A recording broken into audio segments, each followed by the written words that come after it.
Hey Jesus Gang, it is Preacher Pete. Welcome back to another devotional. Today we're going to be talking about reflection and what that means.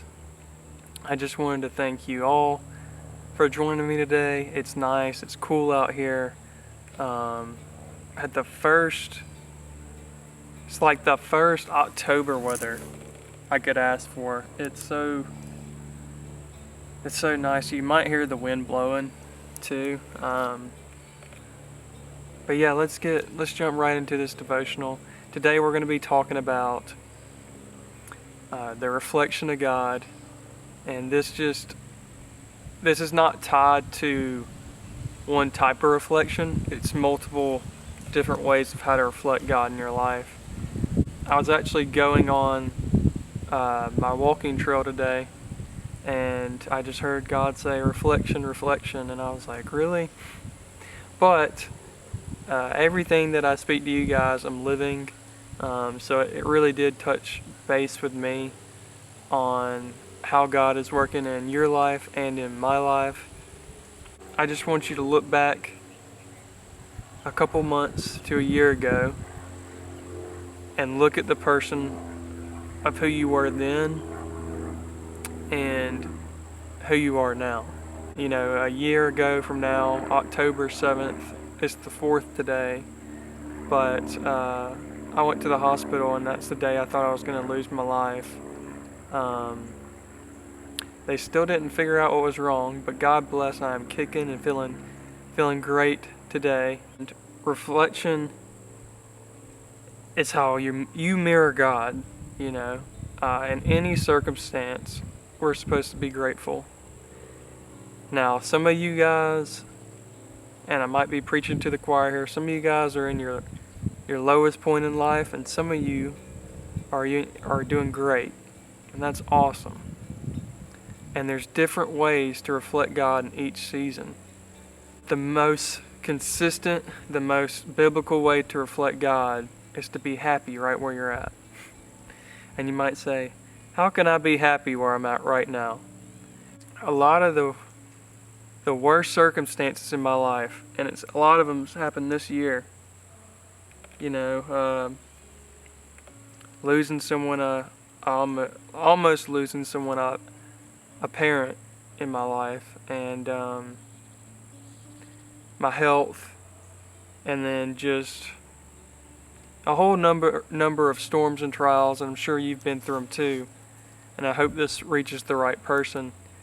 But you know, the biggest thing that I found was peace, and I didn't expect it in any circumstance. You know, last October, I not only lost my health, God called me to be single, but in a relationship with Him, to love Him first over anybody. And my credit got hit. I went from excellent credit to literally terrible, and then my car blew up, and then my backup place to stay was not an option. So I had every opportunity taken away from me, but God gave me so much peace. Just, can we thank God for a moment for that peace? You know, I'm not saying that your circumstance is good right now. What I'm saying is you can find joy in it. You can learn what God's trying to teach you right now. When you're waiting for that promise God gave you, when you're obeying even when it doesn't seem like the picture is crystal clear, you are really building who you are.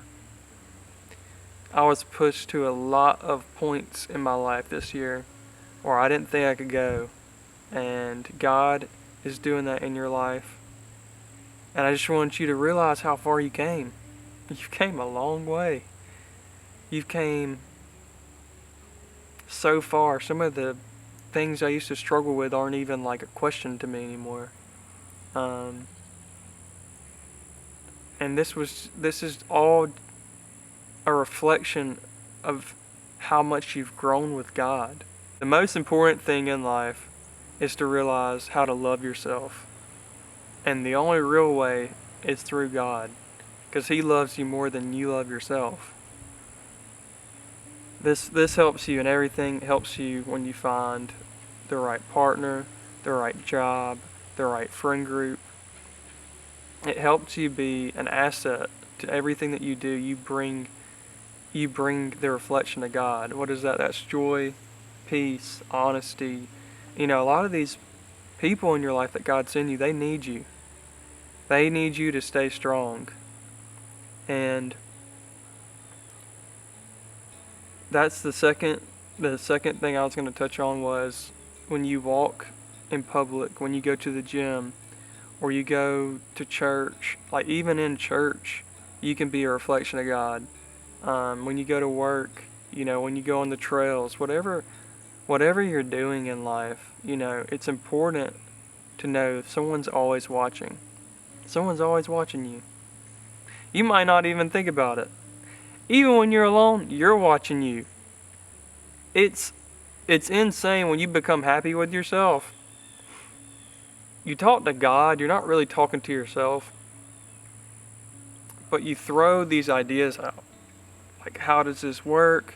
And the closer you get to God and the more you build your relationship with Him and understand Him, you realize what decisions are healthy and what decisions are unhealthy. And if you don't know, you pray. And that right there alone will help you through any storm that you're going through. God, surround me with the right people. God, give me wisdom, give me guidance. This is a day-by-day journey we're living. God will put them dreams in you, but He determines the due date. And it's our goal every day we wake up. We might not know how the day's going, but it's our job to obey Him and to listen, because we're trying to figure out every day how to just be a better version of ourselves. So when you reflect God, you become happy with the person that you're becoming. It doesn't mean that your situation's where you want to be, or you could. It does not matter. But your reflection, even when God gives you blessings, is very, very, very important to not forget the person who gave it to you.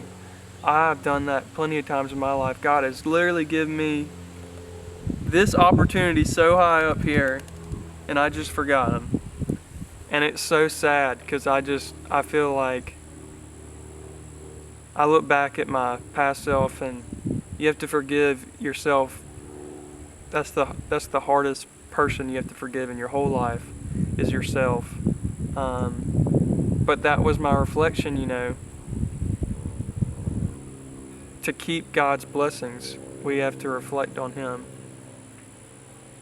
And when you're going into this new season of your life, when God has promised you these things in your life, do not forget the lessons that He taught you.